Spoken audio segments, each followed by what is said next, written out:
Good afternoon. My name is Sandra Wright. I've been here at Suncoast. September will be 10 years as a member advocate. My name is Takita Bobbitt, and I am the Service Center Manager at our Lehigh Acres office, and I've been with the credit union for 15 years. Yes, hi, good afternoon. My name is Anton Richardson. I am currently a Members Contact Center Supervisor here at Suncoast. I've been on board with the team for the last 5 years. My name is Rhiannon, and I'm a Youth Outreach Specialist here at Suncoast, and I have been here for 4 years almost.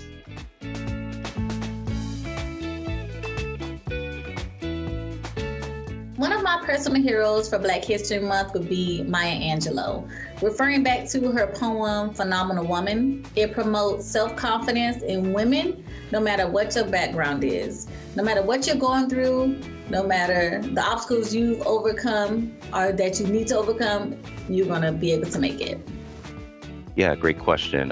One of my own personal African-American heroes, I would have to say, is a gentleman by the name of Eric Thomas, aka the Hip Hop Preacher. He has a lot of free content online on YouTube, a lot of courses that they've created. For me, he has shown what it's like to be he has modeled what it's like to be a strong African-American male, not showing us, in prison, or not highlighting us being in prison, or not being fathers in the homes or married men. It's just refreshing to see someone that stands on principles and leads by that. Yeah, so one of my personal heroes is actually right here at Suncoast Credit Union, and her name is Melva. She is just such a trailblazer within the credit union, and actually became the first Black senior staff leader here at the credit union. So I am just very inspired by how she moved her way up and hope to follow suit one day. But I would have to say Lucille and Ruby Bridges definitely stand out. Ruby Bridges was the first African-American student to integrate elementary school in the South, and her mother were escorted by federal marshals for a year for her to attend kindergarten, and this is in the name of a better education. So whenever I feel overwhelmed, I'm stressed, just unsure, uncertain of myself, I absolutely think of Ruby, little Ruby in that moment. And I just pray that I'm able to feel her little shoes, to be able to hold my head up high, to be confident and walk in my purpose.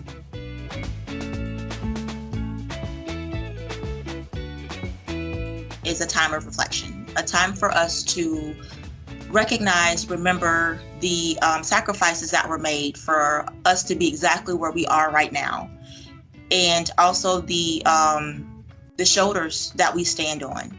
Yes, we know that we still have a lot of work to do, but there's still already been so much work and accomplishments that have been made that we want to make sure that we celebrate those and continue to celebrate those as we move forward and continue to do the work that those have done that came before us.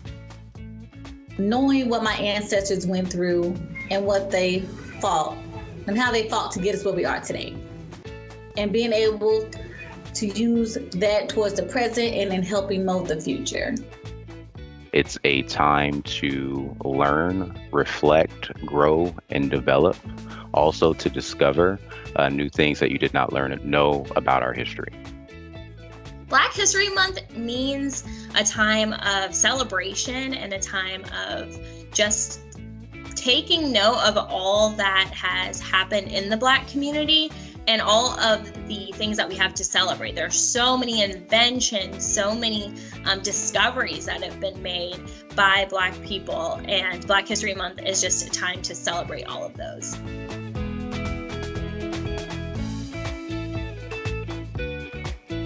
Get with family for sure, whether that's we're firing up the grill, whether we are on the card tables, playing spades,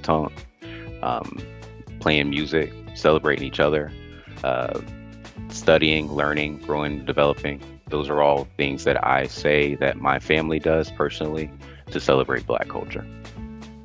My favorite ways to celebrate my culture are through eating good meals and listening to great music. it has to include my friends, my family, and definitely in my culture, we have extended family. We have blood relatives, and then we have those that we love that you would never be able to tell the difference. So at that, us just celebrating, we're going to have music, there's going to be soul food, dancing, and stories. One of my favorite ways to celebrate my culture would be having a family gathering, a cookout, karaoke night, family game night, anything to get us together to make those memories, to celebrate each other or any accomplishment that any of us have made.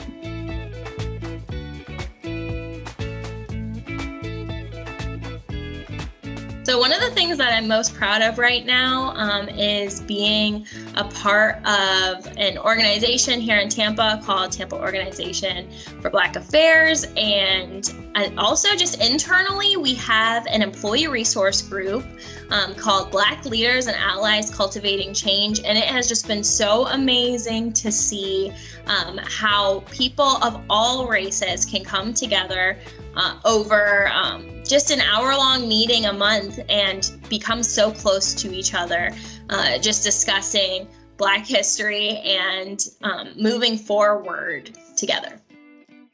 When I think of community, I think about the community that I grew up in. I grew up in a neighborhood called Parker's Village. It's the first African-American neighborhood built outside of the city limits of Tampa, specifically for African Americans. And despite on the surface, there may have been at times high crime and different things like that went on inside of our community. But beneath that, there is a sense of family. On the street that I grew up in particular, I could not do anything without my neighbors going to tell my grandparents. And so there was, and it was the same with all of us kids. There was always a sense of community.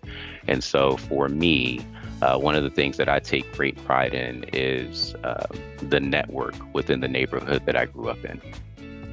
Again, going back to just the education of Ruby Bridges and how she paved the way, is seeing the post of all of the young adults that are being accepted into 20, 40 colleges and being able to choose where they want to go.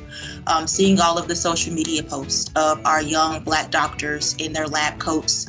It's just so prideful to me. It makes me just so excited. I don't know who they are, but I feel joy in seeing those photos and seeing those accomplishments, and just being confident in the fact that I can go anywhere in this country and I can find a community. Well, I am really proud of my community, Dade City, Florida.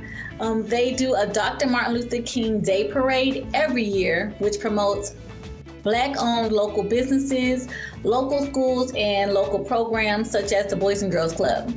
Promoting the businesses that we all have and our children to see that, hey, look at all these businesses that people started when they were younger, and now it has expanded to be much bigger than what they ever thought it could be.